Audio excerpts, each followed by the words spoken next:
Welcome to a yoga moment with Musalon. My name is Laura Erdman-Luntz.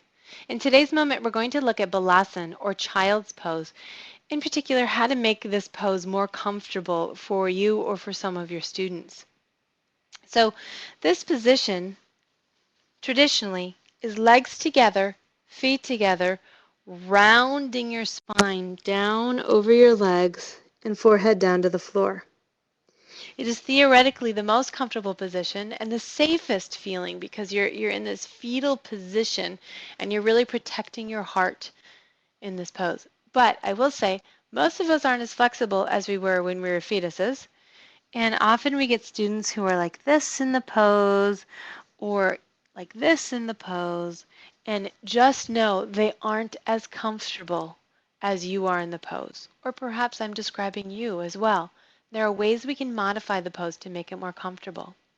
So, first of all, if your sit bones aren't on your heels, so if you're in the suspended place, bringing a blanket back so that at some point you want to have contact with both the calf and the thigh. So if they're hanging, if they're not sitting here and they're not, they can't really see it in the video, sorry, but if there's space between the sit bones and the heels, then it'll strain in the knees and the quadriceps.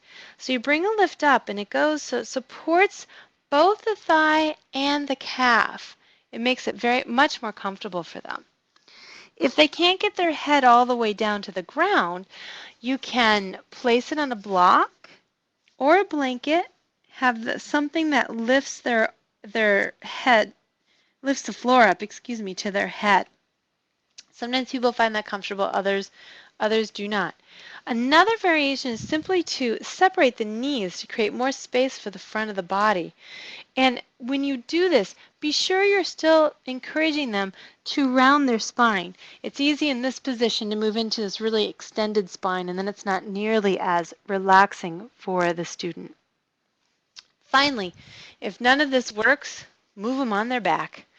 Take them to their back. Knees up into the chest. You've still got child's pose. Weight on the back is absolutely heavenly. You relax and you soften and you release. You can also do it sitting and just bring the arms around the legs, and you can separate the legs here and just round down. You can have them together, whatever feels good for you. I love using all of these variations in my practice. I will do it on my back, I'll do it sitting, I'll do the traditional child's pose. Depends on what I'm doing. It's wonderful to have the variety. Well, I hope this yoga moment helps you enjoy and get more out of your child's pose. If you'd like to have more information about me, joining me for a retreat or a yoga teacher training, or about my book, Awaken to Joy, check out my website, www.muselora.com. Thank you so much for joining me again. Have a great day. Namaste.